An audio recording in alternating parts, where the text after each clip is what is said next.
ഉപവാസത്തിലും പ്രാർത്ഥനയിലുമായിരിക്കുന്ന എല്ലാ പ്രിയപ്പെട്ടവർക്കും ഒരിക്കൽ കൂടിയാണ് എൻ്റെ ക്രിസ്തീയ സ്നേഹവന്ദനം അവനെ ഇത്തരണത്തിൽ അറിയിക്കുന്നു. സ്തോത്രം. ആമേൻ. നമുക്ക് വായിക്കാം. ആവർത്തന പുസ്തകം 1-ാം അധ്യായം അതിൻ്റെ 42-ാം വാക്യം ശബ്ദമുയർത്തി വായിക്കാം. ആവർത്തന പുസ്തകം 1-ാം അധ്യായം അതിൻ്റെ 42-ാം വാക്യം.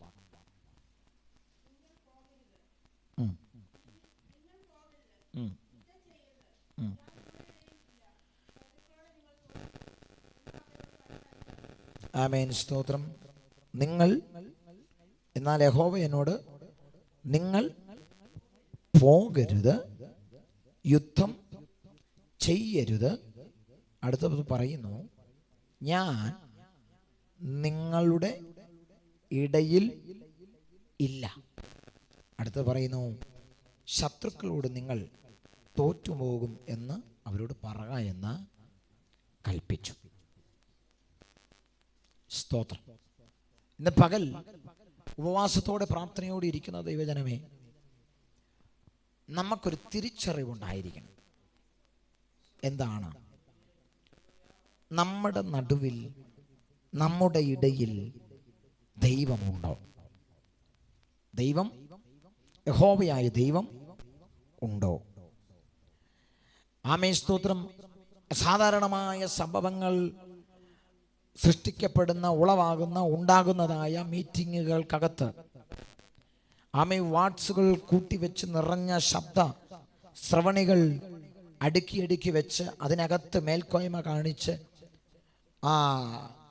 അറേഞ്ച് ചെയ്യുന്ന മീറ്റിങ്ങിനകത്ത് ഉപവാസത്തോടെ ലക്ഷക്കണക്കിന് രൂപ മുടക്കി ക്രമീകരിക്കുന്ന ആ മീറ്റിങ്ങിനകത്ത്, കൂട്ടായ്മയ്ക്കകത്ത് വിശുദ്ധ ആരാധന എന്ന് പറഞ്ഞുകൊണ്ട് നമ്മൾ സഭയിൽ കടന്നു വന്ന് കർത്താവിനെ ആരാധിക്കുന്ന കൂട്ടായ്മയ്ക്കകത്ത്, വ്യക്തിപരമായ നമ്മുടെ പ്രാർത്ഥനാ ജീവിതത്തിനകത്ത്, മുറിക്കകത്തിരിക്കുമ്പോൾ, ഭവനത്തിലിരിക്കുമ്പോൾ, സഭയിൽ പ്രാർത്ഥിക്കുമ്പോൾ, എവിടെയും ആയിക്കൊള്ളട്ടെ, നമ്മൾ പ്രാർത്ഥനയ്ക്കായി നമ്മൾ സമയങ്ങൾ ചെലവഴിക്കുമ്പോൾ നമ്മുടെ ആത്മീക ജീവിതം ദേശക്കാർ, ലോകജാതികൾ കാണുമ്പോൾ നമ്മുടെ ആത്മീക ജീവിതം നയിക്കുന്ന നമ്മുടെ ഈ ജീവിത സാഹചര്യത്തിനകത്ത്, പ്രിയമുള്ളവരെ, ഏറ്റവും അത്യന്താപേക്ഷിതമായ ഒരു ബോധം നിങ്ങളുടെയും എൻ്റെ ഹൃദയത്തിനകത്തുണ്ടായിരിക്കണം. എന്താണ്?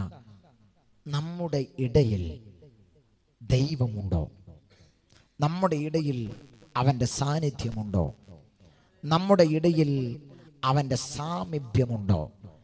നമ്മുടെ ജീവിതത്തിൽ ദൈവിക ഇടപെടലുകൾ ഉണ്ടോ എന്നുള്ളൊരു തിരിച്ചറിവ് നമ്മുടെ ആത്മീക ജീവിതത്തിനകത്ത് ഉണ്ടായിരിക്കണം. സ്തോത്രം. പക്ഷെ നമ്മുടെ ജീവിതത്തിൽ പലപ്പോഴും നമ്മുടെ തെറ്റിദ്ധാരണ എന്താണ്? ദൈവം നമ്മുടെ കൂടെ ഉണ്ട്. നമ്മൾ വിളിക്കുന്ന വിളിപ്പുറത്ത് ദൈവം വരും. ദൈവം ഞാൻ പറയുന്നത് മാത്രമേ കേൾക്കൂ, എനിക്ക് വേണ്ടി മാത്രമേ പ്രവർത്തിക്കൂ, കാരണം ഞാൻ പെർഫെക്റ്റ് ആണല്ലോ, അല്ലേ? സ്തോത്രം. ഞാൻ തികഞ്ഞവനാണല്ലോ. ഇത് നമ്മുടെ മിഥ്യാധാരണയാ പലപ്പോഴും. പക്ഷെ ഇന്ന് പകൽ ഉപവസിക്കുന്ന, പ്രാർത്ഥിക്കുന്ന ദൈവമക്കളെ, എന്നോടും നിങ്ങളോടും ഒരുപോലെ ദൈവാത്മാവ് വചനത്തിലൂടെ ചോദിക്കുകയാ, നിങ്ങളുടെ ഇടയിൽ, നിങ്ങളുടെ മധ്യേ, നിങ്ങളുടെ സഭയിൽ നിന്ന്, നിങ്ങളുടെ കുടുംബ ജീവിതത്തിനകത്തു നിന്ന്, നമ്മുടെ കൂട്ടായ്മയുടെ നടുവിൽ നിന്ന് മാറി നിൽക്കുന്ന ദൈവത്തിന്റെ സാന്നിധ്യത്തെ പറ്റി നമ്മൾ ചിന്തിച്ചിട്ടുണ്ടോ? സ്തോത്രം. ഹല്ലേലൂയ. ഹോർമയിൽ ഇസ്രായേൽ ജനം യുദ്ധത്തിനായി അവരവരുടേതായ യുദ്ധത്തിന്റെ ആയുധങ്ങൾ ധരിച്ചുകൊണ്ട് എന്ത് ചെയ്തു? യുദ്ധം ചെയ്യുവാൻ അവർ മലമുകളിലേക്ക് കയറാൻ തുടങ്ങി. പക്ഷെ കയറുന്നതിന് മുന്നമേ യഹോവയായ ദൈവം എന്ത് ചെയ്തു? ഒരു മുന്നറിയിപ്പ് കൊടുത്തു, ഒരു വാണിംഗ് കൊടുത്തു. എന്താണ്? അതാണ് നമ്മളിപ്പോൾ വായിച്ചത്. യുദ്ധം ചെയ്യാൻ പോകരുത്, ഞാൻ നിങ്ങളുടെ ഇടയിൽ ഇല്ല. നിങ്ങളെ ശത്രു തോൽപ്പിക്കും, നിങ്ങൾ തോൽവികളായി, പരാജിതരായി മടങ്ങി വരും. ഇതൊരു വാണിംഗ് ആയിരുന്നു, ഇതൊരു മുന്നറിയിപ്പാണ്. എന്താണ് വാണിംഗ്? എന്താണ് മുന്നറിയിപ്പ്? അപകടനില വരുമ്പോൾ, അപകടനിലപരമാകുന്ന യാത്രകൾ മുമ്പോട്ട് പോകുമ്പോൾ മുമ്പിൽ എന്തുണ്ടായിരിക്കും? നമ്മുടെ മുമ്പിൽ അടയാളം കാണും, സൈൻ ബോർഡ് കാണും, മുന്നറിയിപ്പ് കാണും. ഇതുപോലെ നമ്മളോട് ദൈവാത്മാവ് എപ്പോഴൊക്കെയോ പലപ്പോഴൊക്കെയോ പ്രവാചകന്മാരിലൂടെ, ദൈവദാസന്മാരിലൂടെ, നിങ്ങളുടേതായ എൻ്റെതായ സ്വയസിദ്ധമായ ദൈവവചന ധ്യാനത്തിലൂടെ എത്രയോ പ്രാവശ്യം ദൈവം ഇടപെട്ടിട്ടുണ്ട്. ദൈവാത്മാവ് നമ്മളോട് ആവർത്തിച്ച് സംസാരിച്ചിട്ടുണ്ട്. പല ആവർത്തന വിരസത പോലെ നിങ്ങളുടെ കാതുകളിൽ പലപ്പോഴും ഒരേ കാര്യം ഒന്നിൽ തവണ കൂടുതൽ പരിശുദ്ധാത്മാവ് സംസാരിച്ചിട്ടുണ്ട്. പക്ഷേ ഈ പറയുന്നത് പോലെ തന്നെ ഇസ്രായേൽ ജനം ഹോർമയിൽ വെച്ച് യുദ്ധം ചെയ്യുവാൻ പോയുന്നത് പോലെയാണ് നമ്മുടെ പോക്കും യാത്രയും എന്ന് പറയുന്നത്. സത്യമല്ലേ? പലപ്പോഴും ദൈവാത്മാവ് പറയുന്നു, ദൈവ നിയോഗമില്ലാത്തടത്ത് പോകരുത്, ദൈവഹിതമല്ലാത്തടത്ത് സഞ്ചരിക്കരുത്, ദൈവത്തിന് ഇഷ്ടമല്ലാത്തത് ചെയ്യരുത്. ദൈവാത്മാവിന്റെ നിയോഗമില്ലാതെ, നിയന്ത്രണമില്ലാതെ, ഗൈഡൻസ് ഇല്ലാതെ എന്ത് ചെയ്യരുത്? ഇന്നതുപോലെ പ്രവർത്തിക്കരുത്, സംസാരിക്കരുത്, ചെയ്യരുത്. എത്രയോ ആവർത്തി വചനത്തിലൂടെ ഇടപെട്ടു, തിരുത്തണം, തെറ്റുപറ്റിപ്പോയതിനെ, അബദ്ധം പറ്റിപ്പോയതിനെ തിരുത്തി മടങ്ങി വരണം, യാഗപീഠം പുതുക്കിപ്പണിയണം എന്നെല്ലാം പല വിധത്തിൽ പല മാധ്യമങ്ങളിലൂടെ എന്തിനു പറയുന്നു? ഒരുപക്ഷെ നമ്മുടെ കൈക്കകത്തിരിക്കുന്ന 4 ഇഞ്ച് ഡിസ്പ്ലേ ഉള്ള മൊബൈൽ ഫോണിൽ നമ്മൾ യൂട്യൂബിലൂടെ മെസ്സേജ് കേൾക്കുമ്പോൾ അതിനകത്ത് കൂടെയും കേട്ടിട്ടില്ലേ? സഭയ്ക്കകത്ത് ദൈവാത്മാവ് കൈമാറിയിട്ടില്ലേ? കൺവെൻഷനുകളിലും ഉപവാസ പ്രാർത്ഥനകളിൽ എവിടെയെല്ലാം ദൈവത്തിന്റെ ആത്മാവ് മാക്സിമം ഇടപെടാമോ? ആമേൻ. അതിനപ്പുറമായി പരിശുദ്ധ ആത്മാവ് നമ്മളോട് ആവർത്തിച്ച് ഇടപെടുകയാണ്. പക്ഷേ ഹോർമയിൽ ഇസ്രായേൽ ജനത ദൈവത്തെ കൂടാതെ യുദ്ധം ചെയ്യാൻ പോകുന്നത് പോലെ തിരുത്തലുകളില്ലാതെ, മടങ്ങിവരവുകളില്ലാതെ, ദൈവത്തിന്റെ സാമീപ്യമില്ലാതെ നമ്മൾ നമ്മുടെ ആത്മീക ക്രിസ്തീയ ജീവിതം നമ്മൾ നയിച്ചു കൊണ്ടുപോകുകയാണ്. സ്തോത്രം, ഹല്ലേലൂയ. നമ്മൾ ഗൗനിക്കാറില്ല. ദൈവം നൽകിത്തരുന്ന ആമേൻ സ്തോത്രം വാണിംഗ് സൈൻ ബോർഡുകളെ നമ്മൾ വകവയ്ക്കാറില്ല. അങ്ങനെ പോകുന്ന വ്യക്തികളെ നോക്കി 43-ാം വാക്യം വ്യക്തമായി പറയുന്ന ഒരു പേരുണ്ട് അവിടെ, ഒരു വിശേഷണം അവിടെ നമുക്ക് കാണാം. 43-ാം വാക്യത്തിൽ പറയുന്നു, അങ്ങനെ ഞാൻ നിങ്ങളോട് പറഞ്ഞ് എന്നാൽ നിങ്ങൾ കേൾക്കാതെ യഹോവയുടെ കൽപ്പന മറുത്ത് അഹമ്മതിയോടെ പർവ്വതത്തിൽ കയറി. അഹമ്മതി അവരെ വിശേഷിപ്പിച്ചതാ. ആര്? യഹോവയായ ദൈവം. ദൈവം പറഞ്ഞിട്ടനുസരിക്കാത്ത എന്നെയും നിങ്ങളെയും സ്വർഗം വിശേഷിപ്പിക്കുന്നത്, സ്വർഗം നൽകിത്തരുന്ന സർട്ടിഫിക്കറ്റിലുള്ള നമ്മുടെ പേര് അഹങ്കാരി അഥവാ അഹമ്മതിയോടുകൂടി പ്രവർത്തിക്കുന്നവരെന്നാണ്. സ്തോത്രം, ഹല്ലേലൂയ. വേദപുസ്തകം അഹങ്കാരികൾക്കും അഹമ്മതിയോടുകൂടിയുള്ള ജീവിതം നയിക്കുന്നവർക്ക് ആമേൻ എങ്ങനെയൊക്കെയുള്ള ശിക്ഷകൾ വായിക്കണ്ട, സമയത്തിന്റെ പരിമിതി പോലും ഞാൻ വേഗം പോകാം. അങ്ങനെയുള്ളവർക്ക് കൊടുക്കുന്ന ശിക്ഷകൾ ആമേൻ ഞാൻ പറഞ്ഞു പോകട്ടെ. സങ്കീർത്തനം 5:5 ഇങ്ങനെ പറയുന്നു, അഹങ്കാരികൾ നിന്റെ സന്നിധിയിൽ നിൽക്കയില്ല. സദൃശവാക്യം 15:25 പറയുന്നു, അഹങ്കാരിയുടെ വീട് യഹോവ പൊളിച്ചു കളയും. സ്തോത്രം. പ്രിയമുള്ളവരെ, ദൈവം പറഞ്ഞ് കേൾക്കാതെ, ഗൗനിക്കാതെ, വാണിങ്ങും മുന്നറിയിപ്പും തരാതെ, ദൈവം നമ്മുടെ നടുവിലില്ലാതെ നമ്മുടെ ജീവിതം മുമ്പോട്ട് കൊണ്ടുപോയാൽ നമുക്ക് വിശേഷണ അവയിൽ ഒരു ലേബൽ നമുക്ക് ലഭിക്കും, അഹങ്കാരികൾ അഥവാ അഹമ്മതിയുള്ളവർ. അങ്ങനെയുള്ളവരുടെ വീട് യഹോവ പൊളിച്ചു കളയുമെന്ന് തിരുവചനം പറയുന്നു. പൊളിച്ചു കളയും. എങ്ങനെ? ശാന്തമായി ഞാൻ പോവുകയാണ്. നമുക്ക് വൈകിട്ട് ദൈവം അനുവദിച്ചാൽ നമുക്ക് ദൂതുകളെ നമുക്ക് കേൾക്കാം. പക്ഷെ നമ്മൾ ശാന്തമായ അന്തരീക്ഷത്തിൽ വളരെ ഗൗരവമായി ഇന്ന് പകൽ ചിന്തിക്കണം. യഹോവ അഹങ്കാരികളുടെ വീട് പൊളിച്ചു കളയും. എങ്ങനെ? ദൈവം നേരിട്ട് വന്ന് ബുൾഡോസർ കൊണ്ടുവന്ന് പൊളിക്കുകയാണ്? അല്ല. JCB കൊണ്ടുവന്ന് ഹിറ്റാച്ചി കൊണ്ടുവന്ന് പൊളിക്കുകയാണ്? അല്ല. അതിനർത്ഥം സ്തോത്രം, നമ്മൾ ഉറപ്പായി നിൽക്കുന്നു എന്ന് തോന്നുന്ന, ഇത് പോകത്തില്ല, ഇത് തകരത്തില്ല എന്ന് പറഞ്ഞു നിൽക്കുന്ന നമ്മുടെ ഭവനത്തിന്റെ അന്തരീക്ഷത്തെ ദൈവം എന്ത് ചെയ്യും? സ്വസ്ഥതയെ അവൻ കെടുത്തി കളയും. ഒരാത്മ സാന്നിധ്യമില്ലാതെ ഭവനത്തിനകത്ത് അന്ധകാരം വ്യാപരിക്കപ്പെടും. ആമേൻ. വിശദീകരിക്കാൻ ഒത്തിരിയുണ്ട്, പക്ഷെ സമയത്തിന്റെ പരിമിതി എന്നെ വളരെ അങ്കലാപ്പിലാക്കുകയാ. അടുത്ത് പറയുന്നു, യെരമ്യാ പ്രവചന പുസ്തകം വായിക്കേണ്ട 50-ാം അധ്യായം 31-ാം വാക്യത്തിൽ ഇങ്ങനെ പറയുന്നു, അഹങ്കാരിയെ, ഞാൻ നിനക്ക് വിരോധമായിരിക്കും. സ്തോത്രം. എത്ര ഗൗരവമായിട്ട് എടുക്കണം.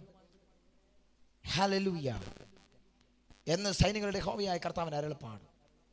നിന്റെ നാൾ ഞാൻ നിന്നെ സന്ദർശിക്കുന്ന കാലം വന്നിരിക്കുന്നു. യെരമ്യാവ് 50:32 അടുത്ത വാക്യത്തിൽ പറയുന്നു, അഹങ്കാരി ഇടറി വീഴും, ആരും അവനെ എഴുന്നേൽപ്പിക്കുകയില്ല. ഞാൻ അവന്റെ പട്ടണങ്ങൾക്ക് തീ വയ്ക്കും, അത് അവന്റെ ചുറ്റുമുള്ള എല്ലാവരെയും ദഹിപ്പിച്ചു കളയും. സ്തോത്രം. ശ്രദ്ധിക്കണം. എങ്ങനെ? ദൈവം പറഞ്ഞു, ഇസ്രായേൽ ജനമേ, നിങ്ങൾ യുദ്ധത്തിന് പുറപ്പെടരുത്, ഞാൻ നിങ്ങളുടെ ഇടയിലില്ല. ഇത് വകവയ്ക്കാതെ മുമ്പോട്ട് പോയാൽ എന്താണ് നിന്റെ അവസ്ഥ, എന്താണ് നിന്റെ ഭാവി, എന്താണ് നിന്റെ ഫ്യൂച്ചർ, എന്താണെന്ന് ദൈവാത്മാവ് കൃത്യമായി അവർക്ക് വാണിംഗ് കൊടുത്തു. ഇന്ന് ഉപവാസത്താലും പ്രാർത്ഥനയാലും ഇരിക്കുന്ന ദൈവവിധലേ, ഒരു കാര്യം എനിക്ക് നിങ്ങളോട് പറയാനുള്ളത്, ദൈവം നമ്മുടെ നടുവിലില്ലാത്ത കാര്യം നാം തിരിച്ചറിയണം. ഇന്നലെ ഞാൻ പറഞ്ഞതുപോലെ നമ്മൾ ദൈവം ഉള്ളപ്പോഴത്തെ കാര്യത്തെ നമ്മൾ എന്ത് ചെയ്യും? ഹൈലൈറ്റ് ചെയ്യും. സത്യമല്ലേ? ദൈവ സാന്നിധ്യം നിറയപ്പെട്ട ഒരു കൂട്ടായ്മ വിശുദ്ധ ആരാധനയിൽ പങ്കുചേരുമ്പോൾ നമുക്ക് ഭയങ്കര സന്തോഷമാണ്. നമ്മൾ അതെന്ത് ചെയ്യും? ഹൈലൈറ്റ് ചെയ്യും. നമ്മൾ അതിനെ വീട്ടിൽ ചെന്ന് പറയല്ലേ, ഇന്നത്തെ ആരാധന എന്നാ അനുഗ്രഹമായിരുന്നു, പറഞ്ഞിട്ടില്ലേ? ഇന്നത്തെ ഉപവാസ പ്രാർത്ഥന എന്നാ ഒരു അനുഗ്രഹമായിരുന്നു, എന്നെ ഒരു സന്തോഷമായിരുന്നു, അല്ലെ? ഇന്നത്തെ മെസ്സേജ് എന്നെ ശരിക്കും അങ്ങ് തൊട്ടു, അല്ലെ? നമ്മൾ ദൈവം സ്പർശിക്കുന്നതും, ദൈവം തലോടുന്നത്, ദൈവം ബലപ്പെടുത്തുന്നത്, ദൈവം ശക്തീകരിക്കുന്നത്, ദൈവാത്മാവ് നമ്മുടെ പ്രാണനെയും സത്യമജകളെ തണുപ്പിക്കുന്നത് നമ്മൾ തിരിച്ചറിഞ്ഞ് അതിനെ നമ്മൾ ഹൈലൈറ്റ് ചെയ്യാറുണ്ട്. പക്ഷേ ദൈവം നമ്മുടെ ഇടയിൽ നിന്ന്, നമ്മുടെ നടുവിൽ നിന്ന് പോയതിനെ നമ്മൾ അറിയുന്നില്ല. എനിക്കൊന്നേ പറയാനുള്ളൂ, നിങ്ങളുടെയും എൻ്റെയും ആത്മീക ജീവിതത്തിൽ നമ്മളിൽ നിന്ന് അകന്നു പോകുന്ന ദൈവ സാന്നിധ്യത്തെയും ദൈവാത്മാവിനെയും നമ്മൾ എന്ത് ചെയ്യണം? തിരിച്ചറിയണം. തെറ്റിദ്ധാരണകൾ മാറണം. ആമേൻ. സ്തോത്രം. ഉള്ളപ്പോൾ അറിയുന്ന അനുഭവം ഇല്ലാത്തപ്പോഴും അറിയണം. ഹല്ലേലൂയ. നിങ്ങൾ എപ്പോഴെങ്കിലും പ്രാർത്ഥിക്കാനിരുന്നിട്ട് ദൈവ സാന്നിധ്യം കിട്ടാതെ ഇരുന്നപ്പം എത്ര പേര് ഇതിനകത്ത് ദുഃഖിച്ചിട്ടുണ്ട്? ആ ഒരു പ്രസൻസ് ഓഫ് ഗോഡ് നിങ്ങൾ മുട്ടിലിരുന്ന്, അല്ലെങ്കിൽ വീട്ടിൽ തന്നെ ഇരുന്ന് നിങ്ങളിരുന്ന് പ്രാർത്ഥിച്ചപ്പോൾ, മണിക്കൂറുകൾ മിനിറ്റുകൾ നിങ്ങളിരുന്ന് പ്രാർത്ഥിച്ചപ്പോൾ, ആ ഒരു ദൈവിക സാന്നിധ്യം മനസ്സിനും ശരീരത്തിനൊക്കെ അനുഭവിക്കാൻ കഴിയാതെ നിങ്ങൾ ആ ഒരു പിരിമുറുക്കം ഇതിനകത്ത് എത്ര പേര് അനുഭവിച്ചിട്ടുണ്ട്? സ്തോത്രം. സ്തോത്രം. ഹല്ലേലൂയ. ആമേൻ. ഞാൻ അനുഭവിച്ചിട്ടുണ്ട്. എനിക്ക് വട്ടുപിടിച്ച പോലെ ഞാൻ കിടന്ന പായ കിടന്ന് ഉരുണ്ടിട്ടുണ്ട് എന്ന് പറഞ്ഞാൽ, എത്ര ചോദിച്ചിട്ടും പ്രാർത്ഥിച്ചിട്ടും ആ ദൈവസാന്നിധ്യം എനിക്ക് കിട്ടാതായപ്പോൾ ഞാനൊരു ഭ്രാന്തനെ പോലെ, ആമേൻ സ്തോത്രം, എൻ്റെ തലമുടിയെ തന്നെ ഞാൻ വലിച്ച് പിടിച്ച് ഞാൻ പായിൽ, പ്രാർത്ഥിക്കുന്ന പായിൽ കിടന്ന് ഞാൻ ഉരുണ്ട് മറിഞ്ഞിട്ടുണ്ട് എന്ന് പറഞ്ഞാൽ, എനിക്ക് കിട്ടുന്നില്ല അവൻ്റെ സാന്നിധ്യം, എനിക്ക് ലഭിക്കുന്നില്ല അവൻ്റെ സാമീപ്യം. നമ്മുടെ ഇടയിൽ നിന്ന് മാറിപ്പോകുന്ന പരിശുദ്ധാത്മാവിനെ, ദൈവ സാന്നിധ്യത്തെ, ദൈവമക്കളെ നമ്മൾ തിരിച്ചറിയണം, നമ്മളതിനെ മനസ്സിലാക്കണം. അതുകൊണ്ടല്ലേ ഭക്തനായ ദാവീദ് പറഞ്ഞത് 51 സങ്കീർത്തനത്തിനകത്ത് പറയുന്നു, വായിക്കണ്ട, പാപത്തിന്റെ പടുകുഴിക്കകത്ത് താൻ പെട്ടുപോയപ്പോൾ താൻ ഒരു അലമുറയിട്ടൊരു കരച്ചിലുണ്ട്. ആമേൻ, സ്തോത്രം. ഭ്രാന്ത് പിടിച്ചവനെ പോലെ ദൈവസന്നിധിയിൽ നിലവിളിക്കുന്ന ഒരു ദാവീദിനെ നമുക്കവിടെ കാണാം. എന്താ താൻ പറയുന്നതെന്ന് അറിയാമോ? ആമേൻ, പരിശുദ്ധാത്മാവിനെ എന്നിൽ നിന്ന് എടുത്തു കളയരുതേ, ദൈവസന്നിധിയിൽ നിന്ന് എന്നെ തള്ളി കളയരുതേ. ഇന്ന് പകൽ ഞാൻ പറയാം, പ്രാർത്ഥിക്കുന്ന ദൈവവൈതലേ, ആരാധിക്കുന്ന ദൈവവൈതലേ, ഉപവസിക്കുന്ന ദൈവകുഞ്ഞേ, നിന്നിൽ നിന്ന് മാറിപ്പോകുന്ന, നിന്റെ അടുത്തു നിന്ന് അകന്നു പോകുന്ന ദൈവ സാന്നിധ്യത്തെ ഓർത്ത്, ദൈവിക സാമീപ്യത്തെ ഓർത്ത് വിലപിക്കുന്ന ഒരു ജീവിതം, വിലപിക്കുന്ന ഒരു അനുഭവം നിന്റെ ഹൃദയത്തിൽ, നിന്റെ ഭവനത്തിൽ ഇന്ന് പകൽ തുറക്കപ്പെടണം. അത് ആഗ്രഹിക്കുന്ന ദൈവമക്കൾ കർത്താവിനോട് ഹൃദയം തുറന്ന് ചോദിച്ചാട്ട്, ഹല്ലേലൂയ, അപ്പാ എന്നെ ഇട്ടിട്ട് പോകരുത്, എന്റെ പടകിൽ നിന്ന് പോകരുത്, എന്റെ ഭവനത്തിൽ നിന്ന് പോകരുത്, എന്നെ ഒറ്റയ്ക്കാക്കി പോകരുത്. എത്ര പേർ പ്രാർത്ഥിക്കും? എത്ര പേർ പ്രാർത്ഥിക്കും? പ്രിയമുള്ളവരെ, നമുക്ക് ആർക്കും മണിക്കൂറുകൾ ഇരുന്ന് പ്രാർത്ഥിക്കാം. ദൈവ സാന്നിധ്യമില്ലെങ്കിലോ മണിക്കൂറുകളിൽ നിന്ന് പ്രസംഗിക്കാം ദൈവമക്കളെ. പക്ഷെ ദൈവ സാന്നിധ്യവും ദൈവികമായ നടത്തിപ്പും നമ്മുടെ മധ്യ ദൈവ സാന്നിധ്യം ഇല്ലെങ്കിൽ അതിനർത്ഥമില്ല, ഒരർത്ഥവുമില്ല. Hallelujah, praise the Lord. അപ്പം നമ്മുടെ നടുവിൽ എന്താണ് പ്രശ്നം? ഈ ഇസ്രായേലിനെ പോലെ തന്നെ നമ്മുടെ നടുവിൽ നിന്ന്, ഇടയിൽ നിന്ന് എന്ത് ചെയ്തു? ദൈവ സാന്നിധ്യം നഷ്ടപ്പെട്ട് നമ്മൾ എന്ത് ചെയ്യുന്നില്ല? തിരിച്ചറിയുന്നില്ല. ഉദാഹരണം പറഞ്ഞ് വേഗം ഞാൻ മുമ്പോട്ട് പോട്ടെ.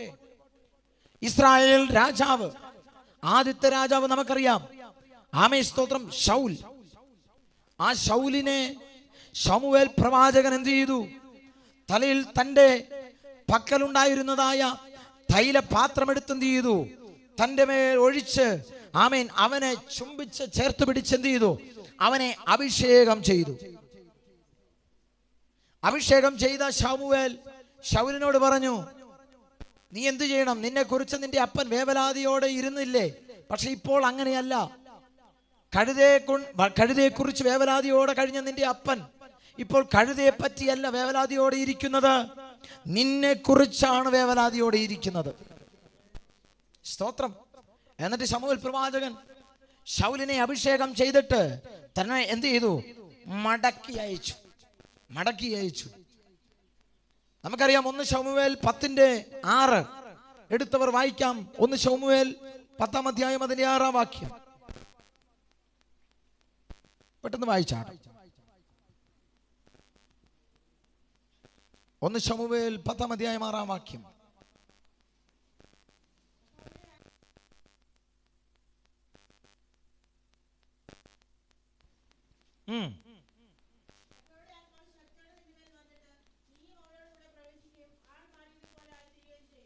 മതി. അടുത്തുകൂടെ വായിച്ചു ആൻറ്റി.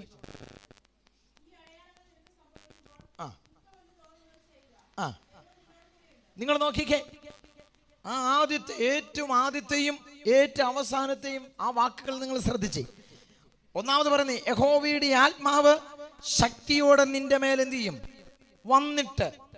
എന്നിട്ട് ഇതിന്റെ 10:7 അവസാനം പറയുക, ദൈവം നിന്നോട് കൂടെ ഉണ്ട്. ദൈവം നിന്നോട് കൂടെയുണ്ട്. അങ്ങനെ അഭിഷേകം ചെയ്യപ്പെട്ട ശൗൽ, സ്തോത്രം, ദൈവം കൂടെ ഉണ്ടായിരുന്ന ശൗല് അമോന്യരെ തോൽപ്പിച്ച് കളഞ്ഞ് തന്റെ ഭരണത്തിന്റെ തുടർച്ച, സ്തോത്രം, അതിന്റെ ഒരുക്കങ്ങൾ എന്ത് ചെയ്തു? ശക്തമായി താൻ മുമ്പോട്ട് പോയി. ഇസ്രായേൽ രാജ്യത്തെ ശക്തമായി ആത്മാവിന്റെ നിറവിൽ എന്ത് ചെയ്തു? താൻ നേതൃത്വം കൊടുത്ത് താൻ നയിക്കുവാനിടയായി തീർന്നു. എന്നാൽ 10-ാം അധ്യായത്തിൽ അഭിഷേകം ചെയ്യപ്പെട്ട ശൗൽ, ആത്മനിറവിന്റെ തലം വെളിപ്പെട്ട ശൗല്, സ്തോത്രം, ദൈവം കൂടെ ഉണ്ടായിരുന്ന ശൗല് 15-ാം അധ്യായത്തിൽ വരുമ്പോൾ എന്ത് ചെയ്യുന്നു? അമാലേക്യരോട് യുദ്ധം ചെയ്യാൻ പോകുന്ന സംഭവം നമുക്ക് അവിടെ വ്യക്തമായി കാണാം. അമാലേക്യരോട് യുദ്ധം ചെയ്യാൻ പോയി. പക്ഷെ യഹോവയായ ദൈവം പറഞ്ഞതിനെ അല്ല എന്ത് ചെയ്തത്? ശൗല് ചെയ്തത്. ശൗല് ചെയ്തത് അവരുടെ ആടുമാടുകളെ എന്ത് ചെയ്തു? പിടിച്ചോണ്ട് വന്നു. എന്തിനാ? ചുരുക്കത്തിൽ പറയാം, വളരെ പെട്ടെന്ന് പറയാം. ആടുമാടുകളെ പിടിച്ചുകൊണ്ട് വന്നിട്ട് ശൗലിന്റെ ദൗത്യം എന്തായിരുന്നു? യഹോവയായ ദൈവത്തെ സന്തോഷിപ്പിക്കുക. സ്തോത്രം. പക്ഷെ നിങ്ങളൊന്ന് ചിന്തിച്ചേ, യഹോവയായ ദൈവത്തെ സന്തോഷിപ്പിക്കാൻ, യഹോവയായ ദൈവത്തെ പ്രസാദിപ്പിക്കാൻ ശൗൽ കടത്തിക്കൊണ്ടുവന്നതായ ആടുമാടുകളെ ആരംഗീകരിച്ചില്ല? ദൈവം അംഗീകരിച്ചില്ല. ദൈവം നോക്കിയപ്പോൾ, ദൈവം ആരാണ്?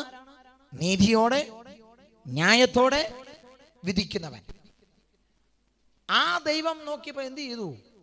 പറഞ്ഞതിനെ അല്ല ശൗല് ചെയ്തത്. അതുകൊണ്ടാണ് അവിടുത്തെ വാക്യം ഇങ്ങനെ പറയുന്നത്. ആമേൻ, സ്തോത്രം. ആമേൻ. അനുസരണം കെട്ട, ആമേൻ, സ്തോത്രം. അവിടെ അതിന്റെ 15-ാം അധ്യായത്തിന്റെ 22 വാക്യം ഒന്ന് വായിച്ചു.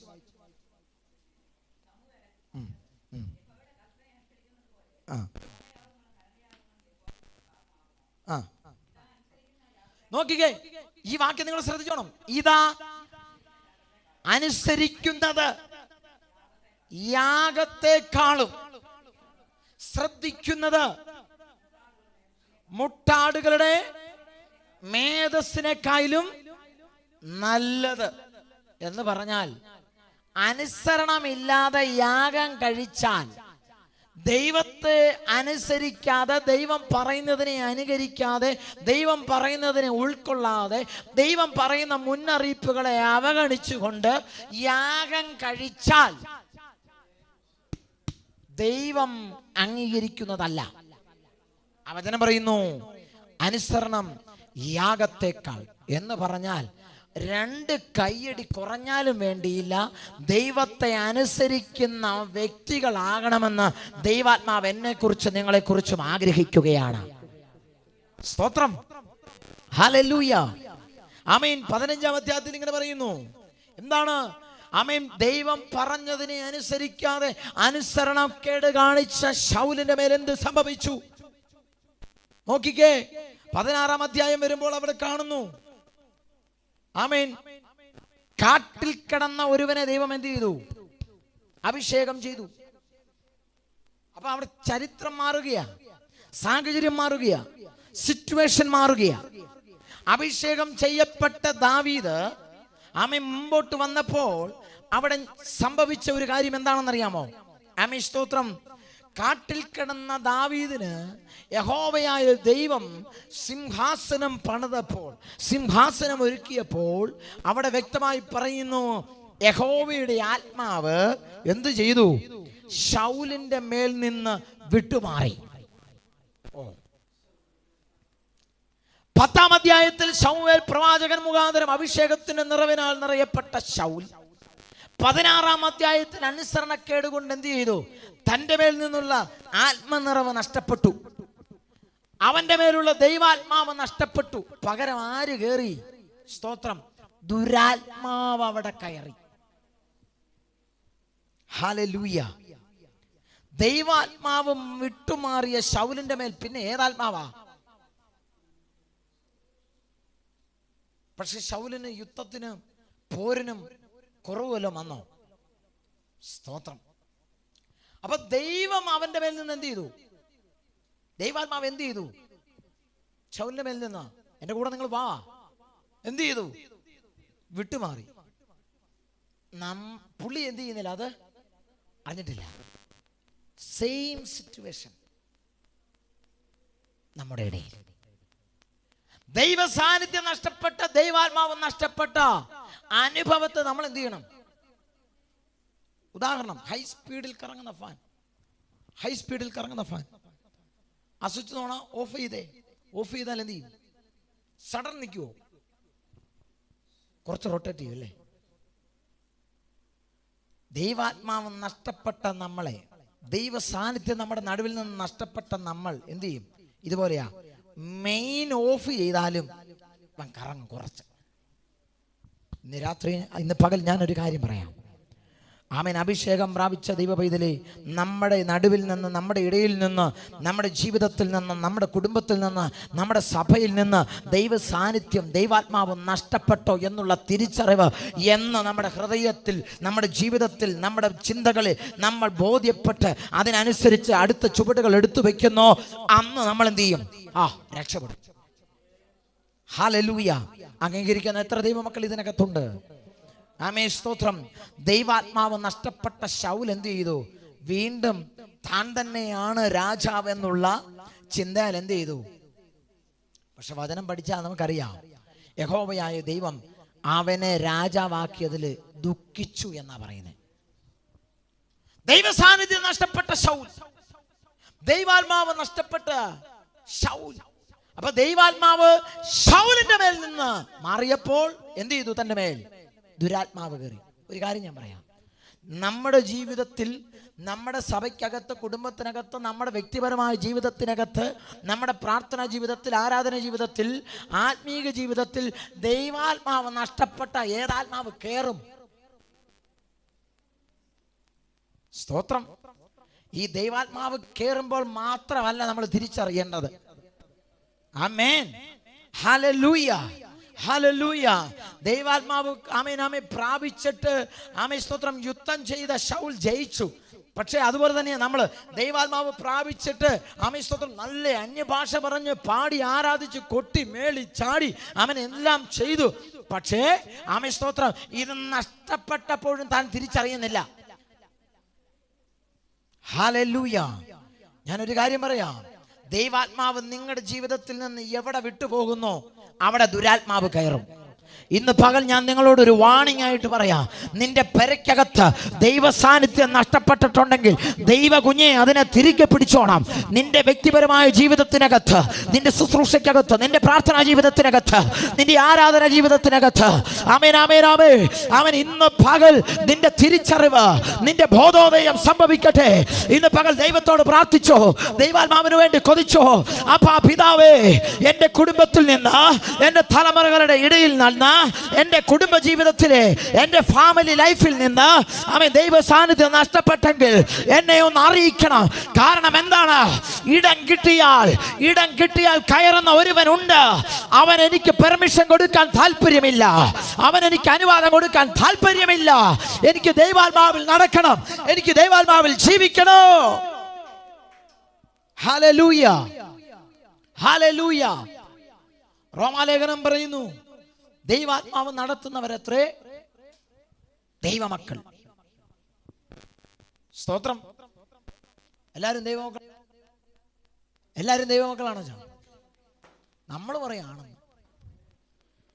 സഭയ്ക്കകത്ത് കയറി വരുന്ന മുഴുവൻ എണ്ണത്തെയും പാസ്റ്റർ അഭിസംബോധന ചെയ്യുമായിരിക്കും, ദൈവമക്കളെ അല്ലേ. പക്ഷെ സ്വർഗം അഭിസംബോധന ചെയ്യത്തില്ല. അത് ഞാനാണെങ്കിലും ആമേൻ നിങ്ങളാണെങ്കിലും. അപ്പോസ്തലനായ പൗലോസ് പറയുകയാ, ദൈവാത്മാവ് നടത്തുന്നവർ അത്രേ ദൈവത്തിന്റെ മക്കൾ. എത്രയോ ഗൗരവമായ കാര്യമായി ഇന്ന് പകൽ ഞാൻ നിങ്ങളോട് പറയുന്നത്.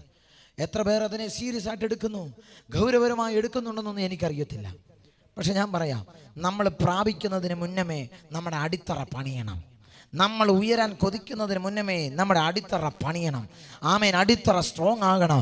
ഞാൻ പറയട്ടെ, ക്രിസ്തു എന്ന പാറമേൽ പണിത ആമേൻ വീട്, ആ ഭവനം ആമേൻ സ്തോത്രം ഉറച്ചു നിൽക്കും. ആമേൻ ഉറച്ചു നിൽക്കും. എന്ന് ഞാനൊരു കാര്യം പറയാം, വചനത്തിൻ്റെ ഈ അടിസ്ഥാനത്തിൽ ആമേൻ ഹാലലിയ പ്രമാണത്തിനകത്ത് ആമേൻ വിശുദ്ധ ജീവിതം നയിച്ച് ആമേൻ പാപത്തിന് അടിമപ്പെടാതെ ദൈവത്തിൻ്റെ നിയോഗമനുസരിച്ച് ദൈവ സാന്നിധ്യം എൻ്റെ നടുവിലുണ്ട്, ദൈവിക ഇടപെടൽ എൻ്റെ ജീവിതത്തിലുണ്ട്, ദൈവാത്മാവിൻ്റെ നടത്തിപ്പ് എൻ്റെ ജീവിതത്തിൽ എന്ന് തിരിച്ചറിഞ്ഞ് അതിനനുസരിച്ച് കാൽച്ചുവടുകൾ എടുത്തു വെക്കുന്ന ദൈവ പൈതൽ ഒരു കാലത്തും അവൻ പരാജയപ്പെടത്തില്ല, ഒരു കാലത്തും വീണുപോകത്തില്ല, ഒരു കാലത്തും തകരപ്പെടത്തില്ല. ഇന്ന് പകൽ ഏറ്റെടുക്കാൻ കഴിവുള്ള ദൈവമക്കൾ ഏറ്റെടുത്ത ദൈവാത്മാവ് അവൻ അതിനോടൊന്ന് പ്രതികരിച്ചാട്ട് ഈ ഉപവാസ പ്രാർത്ഥനയ്ക്കകത്ത് ഉപവസിക്കുന്ന പ്രാർത്ഥിക്കുന്നത് ദൈവ പൈതലേ, നിന്റെ നടത്തിപ്പ് ദൈവാത്മാവിലായി തീരട്ടെ, നിന്റെ കുടുംബം ദൈവാത്മാവിന്റെ നടത്തിപ്പിലായി തീരട്ടെ, നിന്റെ ആരാധന ദൈവാത്മാവിലായി തീരട്ടെ, ആമേൻ ദൈവ സാന്നിധ്യത്തിലായി തീരട്ടെ. Hallelujah, hallelujah. ആമേൻ. മോശ പറഞ്ഞു, മോശയോട് ദൈവം ഉറപ്പ് പറഞ്ഞു, ഞാൻ എന്ത് ചെയ്യും, നിന്റെ കൂടെ ഉണ്ട്. പക്ഷെ മോശ പിന്നെ അങ്കലാപ്പി പറയുക, നിന്റെ സാന്നിധ്യമില്ലെങ്കിൽ എന്നെ എന്ത് ചെയ്യില്ല. എത്ര പേര് പറഞ്ഞിട്ടുണ്ട്, എത്ര പേര് പറഞ്ഞിട്ടുണ്ട്? പ്രിയമുള്ളവരെ, ഏതെങ്കിലും നിങ്ങളുടെ വ്യക്തിപരമായ ദൈവിക ബന്ധത്തിനകത്ത് ആരൊക്കെ ചോദിച്ചിട്ടുണ്ട്, ഒരു സെക്കൻഡെങ്കിലും ആമേൻ സ്തോത്രം, നിങ്ങളൊന്ന് കാൽക്കുലേറ്റ് ചെയ്ത് നോക്കിക്കേ. 40 വർഷം രക്ഷിക്കപ്പെട്ട് ദൈവസന്നിധിയിൽ വന്നു, അന്നോട്ട് പ്രാർത്ഥിക്കാൻ ആരംഭിച്ചെങ്കിൽ 30 വർഷമായി, 20 വർഷമായി, 10 വർഷമായി, എന്തിനു പോട്ടെ 1 വർഷമായി രക്ഷിക്കപ്പെട്ട് ദൈവസന്നിധിയിൽ വന്നിട്ട് ആമേൻ ഹല്ലേലൂയ കണക്ക് കൂട്ടി നോക്കിക്കോ, എത്ര പ്രാർത്ഥന പ്രാർത്ഥിച്ചു. ആ പ്രാർത്ഥനയ്ക്കകത്ത് 1 സെക്കൻഡ് കർത്താവിനോട് ചോദിച്ചോ, അപ്പാ എനിക്ക് അങ്ങയുടെ സാന്നിധ്യം വേണം, എനിക്ക് അങ്ങയുടെ സാന്നിധ്യം വേണം, എനിക്ക് അങ്ങയുടെ സാമീപ്യം വേണം അപ്പാ. അങ്ങില്ലാത്ത എൻ്റെ ഭവനം വട്ടപൂജ്യമാ, അങ്ങയുടെ സാമീപ്യമില്ലാത്ത എൻ്റെ ഭവനം ആമേൻ നരകമാ. ഇന്ന് പകൽ ഞാൻ പറയാ, നിന്റെ കുടുംബത്തിനകത്ത് നീ കൊതിക്കണം അവന്റെ സാമീപ്യത്തെ, നീ കൊതിക്കണം നിന്റെ പ്രാർത്ഥനാ ജീവിതത്തിൽ, നിന്റെ പ്രാർത്ഥന മുറിക്കകത്ത് നീ കൊതിക്കണം അവന്റെ സാമീപ്യത്തെ. ഇന്ന് പകൽ ദൈവാത്മാവ് ചോദിക്കുന്നു, നിനക്ക് കൊതിയുണ്ടോ, നിനക്ക് ആഗ്രഹമുണ്ടോ? ഹല്ലേലൂയ, ഹല്ലേലൂയ, പ്രൈസ് ഗോഡ്, ആമേൻ സ്തോത്രം, ആമേൻ. ലൂക്കോസിന്റെ സുവിശേഷം പെട്ടെന്ന് വായിച്ചു നിർത്തുകയാ. ലൂക്കോസിന്റെ സുവിശേഷം 2-ാം അധ്യായം 40 മുതൽ താഴോട്ട് പെട്ടെന്ന് വായിച്ചാട്ട്. ലൂക്കോസ് 2-ാം അധ്യായം 40-ാം വാക്യം താഴോട്ട്.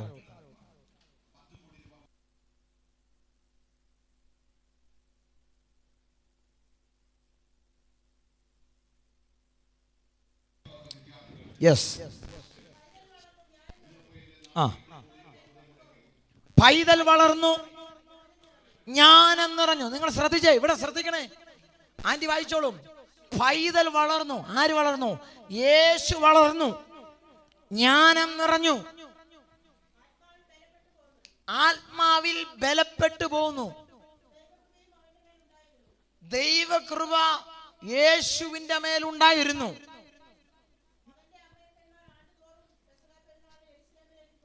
അവന്റെ അമ്മയും അപ്പനും ആണ്ടുതോറും യെരൂശലേമിൽ എന്ത് ചെയ്യുന്നു? പെസഹ പെരുന്നാൾ കൂടാൻ പോകുന്നു. അടുത്തത്, അവന് ആർക്ക്? യേശുവിന് 12 വയസ്സായപ്പോൾ അവരെന്ത് ചെയ്തു? എല്ലാ കൊല്ലവും പോകുന്നത് പോലെ അവരെന്ത് ചെയ്തു? പെരുന്നാളിന് പോയി. അടുത്തത്, പെരുന്നാൾ കഴിഞ്ഞ് മടങ്ങിപ്പോരുമ്പോൾ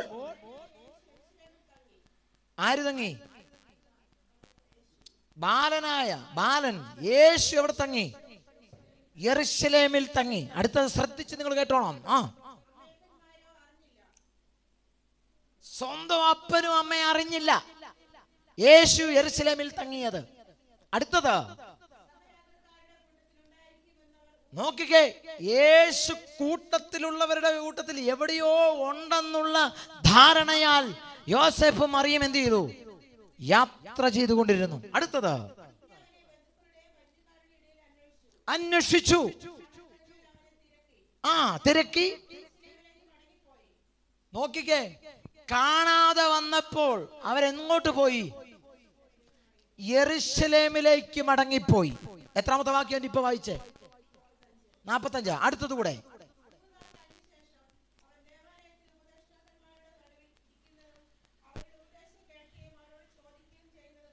നോക്കിക്കേ, 3 നാൾ കഴിഞ്ഞതിന് ശേഷം. എത്ര പേർക്ക് മനസ്സിലായി? യേശുവിന് അപ്പനും അമ്മയും നഷ്ടപ്പെട്ടു എന്നറിയാതെ അവർ ആമേൻ ഒരു ദിനം എന്ത് ചെയ്തു? ഒരു ദിനരാത്രം എന്ത് ചെയ്തു? യാത്ര ചെയ്തു. ആരുടെയോ കൂടെയുണ്ടെന്നുള്ള മിഥ്യാധാരണ. പക്ഷേ ഞാൻ ഇന്നലെ പറഞ്ഞത് ആരുടെയൊക്കെ മനസ്സിനകത്തുണ്ട്. ആമേൻ സ്തോത്രം. ആമേൻ കണ്ടു കിട്ടാതായപ്പം ആമേൻ അവരെന്ത് ചെയ്തു? തിരികെ നടന്നു, യേശുവിനെ കിട്ടുന്നത് വരെ. എന്ന് പറഞ്ഞാൽ കൂട്ടത്തിൽ യേശു ഉണ്ടെന്നുള്ള ധാരണ. അവർ യാത്ര പോയി, അവർ യാത്ര തിരിച്ചു. പക്ഷെ എവിടെയോ അവർ തിരിച്ചറിഞ്ഞു, യേശു കൂടെയില്ല, യേശു അവരുടെ നടുവിലില്ല, മകൻ അവരുടെ നടുവിലില്ല. ഈ ഒരു തിരിച്ചറിവ് വന്നപ്പോൾ എന്ത് ചെയ്തെന്നറിയാമോ? അവർ യെരൂശലേമിലേക്ക് തിരികെ നടന്നു. എത്ര ദിവസം നടന്നു? 3-ാം ദിവസം അവർ കണ്ടെത്തി. ഒരു ചോദ്യം, 3-ാം ദിവസം യേശുവിനെ കാണുമ്പോൾ അവരുടെ ഉള്ളിൽ സന്തോഷം ഉണ്ടായിരുന്നല്ലേ. പക്ഷേ നഷ്ടപ്പെട്ട തിരിച്ചറിവ് നേരത്തെ സംഭവിച്ചിരുന്നുവെങ്കിലോ അവർക്ക് നടത്തം കുറയ്ക്കാമായിരുന്നു. അവർക്ക് പുറകോട്ടുള്ള യാത്രയുടെ ദൈർഘ്യം കുറയ്ക്കാമായിരുന്നു. ഇന്ന് പകൽ ഞാൻ പറയാം, ആമേൻ, സ്തോത്രം, ഹല്ലേലൂയ. ഈ ഉപവാസ പ്രാർത്ഥനയ്ക്കകത്ത്, ഈ പ്രാർത്ഥന കൂട്ടായ്മയ്ക്കകത്ത് സമയം കണ്ടെത്തി ചെലവഴിച്ച് ആമേൻ ദൈവസന്നിധിയിൽ വില കൊടുക്കുന്ന ദൈവ പൈതലെ, വേഗം യേശു നഷ്ടപ്പെട്ടതിനെ തിരിച്ചറിഞ്ഞാൽ തിരിച്ചു ഉള്ള യാത്രയുടെ ദൈർഘ്യം കുറയ്ക്കാം. ഇന്ന് പകൽ ഞാൻ പറയാ, നമ്മുടെ മാനസാന്തരവും നമ്മുടെ മടങ്ങിവരവും നമ്മുടെ തിരുത്തലുകളും അതിൻ്റെ സമയം ദീർഘിപ്പിക്കരുത്.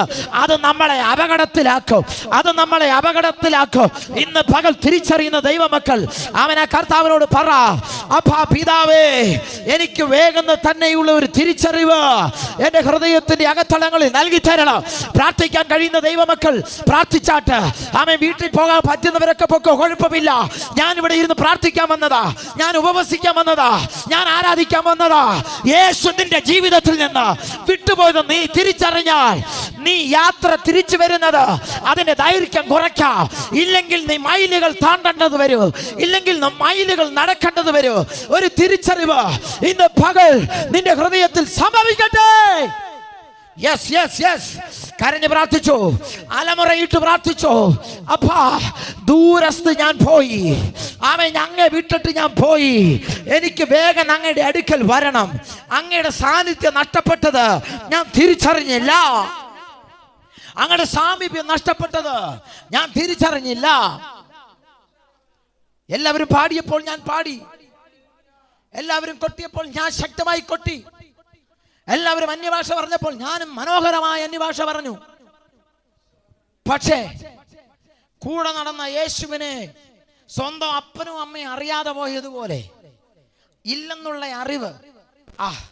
ഞാൻ പറയാ, പ്രിയമുള്ളവരെ, പാട്ടുകളിലും പ്രസംഗങ്ങളിലും സാക്ഷികളിലും പ്രബോധനങ്ങളിലും പ്രവചനങ്ങളിലും ദൂതുകളിലുമല്ല ദൈവം നമ്മുടെ നടുവിലുണ്ടോ എന്ന് തിരിച്ചറിയുന്നത്. ആമേൻ. ആ ഒരു തിരിച്ചറിവ് ലഭിക്കപ്പെടേണ്ടത് ദൈവാത്മാവ് നമ്മളെ തട്ടി ഉണർത്തുന്നതിലൂടെയാ. ഞാൻ പറഞ്ഞു, ദൈവാത്മാവ് പോയാൽ അവിടെ ദുരാത്മാവ് കയറും. ഇന്ന് പകൽ ശക്തമായി പ്രാർത്ഥിച്ചോണം. ദൈവാത്മാവ് ആമേൻ, ഹല്ലേലൂയ, ഹർമേനിൽ യുദ്ധം ചെയ്യാൻ പോയ ഇസ്രായേലിനോട് പറഞ്ഞതുപോലെ, പ്രിയമുള്ളവരെ, കുടുംബത്തിനകത്ത് നിന്ന് ആമേൻ, ഹല്ലേലൂയ, മടങ്ങിപ്പോയ ദൈവ സാന്നിധ്യത്തെ നീ കരഞ്ഞ് മുറുകെ പിടിച്ചോണം, തിരികെ പിടിച്ചോണം. അല്ലെങ്കിൽ നീ യുദ്ധത്തിൽ പരാജയപ്പെടും. നിന്റെ ജീവിതയാത്രയിൽ നീ പരാജയപ്പെടും. പിന്നീട് കൈ കാലിട്ടടിച്ചാൽ രക്ഷയില്ല. മറിയം യോസേഫും മടങ്ങി വന്നതുപോലെ കുറച്ച് സമയമെടുക്കും. അതിന് മുന്നമേ ഒരു തിരിച്ചറിവ്, അതിന്റെ മുന്നമേ ഒരു തിരിച്ചറിവ് നിന്റെ ഹൃദയത്തില്, നിന്റെ ഭവനത്തില്, നിന്റെ ഹല്ലേലൂയ ജീവിത മക്കളുടെ മേൽ, നിന്റെ തലമുറകളുടെ മേൽ സംഭവിക്കട്ടെ. സ്തോത്രം, സ്തോത്രം, സ്തോത്രം, സ്തോത്രം. ഈ പ്രാരംഭ സെക്ഷനകത്ത് ദൈവാത്മാവിന് വ്യക്തമായി നമ്മളോട് ഇടപെട്ട കാലമായത്. ഹല്ലേലൂയ. ഞാൻ വിശദീകരിക്കുന്നില്ല, എനിക്കറിയത്തില്ല ദൈവാത്മാവ് നിയോഗിച്ചാൽ, അല്ലെങ്കിൽ ആമേൻ, സ്തോത്രം, ഏതെങ്കിലും ഒരു സമയത്ത് നമുക്കിത് തുറന്ന് ചിന്തിക്കാം. യോഹന്നാന്റെ സുവിശേഷം 15-ാം അധ്യായത്തിൽ വായിക്കണ്ട, അതിൻ്റെ അകത്തുണ്ട്, ആമേൻ, സ്തോത്രം, എന്നിൽ കായ്ക്കാത്ത കൊമ്പുകളൊക്കെയും ഞാൻ വെട്ടിക്കളയും. സ്തോത്രം. എന്ന് പറഞ്ഞാൽ ദൈവത്തിലില്ലാത്ത, ദൈവ സാന്നിധ്യത്തിലല്ലാത്ത കൊമ്പുകൾ എന്ത് ചെയ്യും? ഹല്ലേലൂയ. ഞാൻ പറയാം, ആ പദം ഒന്നുകൂടെ ഞാൻ പറയുക. ദൈവിക സാന്നിധ്യമില്ലാത്ത സഭയാകട്ടെ കുടുംബമാകട്ടെ അത് നരകമായിരിക്കും. നരകമായിരിക്കും. സമാധാനം അവിടെ കാണുകയില്ല, സ്വസ്ഥത കാണുകയില്ല. ആമേൻ, സ്തോത്രം, ആമേൻ, ആമേൻ. ഒരു ഹാപ്പിനെസ് ഉണ്ടാകുകയില്ല. അന്തരീക്ഷം എപ്പോഴും പിരിമുറുക്കത്തിൻ്റെ അവസ്ഥയായിരിക്കും. ഞാൻ പറയാം, സമയം അതിക്രമിച്ചിട്ടില്ല. ഇതാകുന്ന രക്ഷാ ദിവസം, ഇതാണ് സുപ്രസാദ കാലം. ഈ ഉപവാസ പ്രാർത്ഥനയ്ക്കകത്ത് തിരിച്ചറിവിലൂടെ ആ ദൈവസാന്നിധ്യത്തെ മുറുകെ പിടിച്ചോ, ആ ദൈവിക ഇടപെടലിനെ മുറുകെ പിടിച്ചോ. കർത്താവ് ഈ വചനങ്ങളാൽ നിങ്ങൾ എല്ലാവരെയും ബലപ്പെടുത്തട്ടെ, അനുഗ്രഹിക്കട്ടെ. നിങ്ങളുടെ ആത്മീക ജീവിതത്തിൽ ഒരു പുത്തൻ ഒരു തലം ആമേൻ കടന്നു വരുന്നതിന് ഇടയായി തീരട്ടെ എന്ന് ആത്മാർത്ഥമായി പ്രാർത്ഥിക്കുന്നു, ആഗ്രഹിക്കുന്നു. ദൈവം അനുഗ്രഹിക്കട്ടെ. കണ്ണുകൾ അടയ്ക്കാൻ നമുക്ക് പ്രാർത്ഥിക്കാം.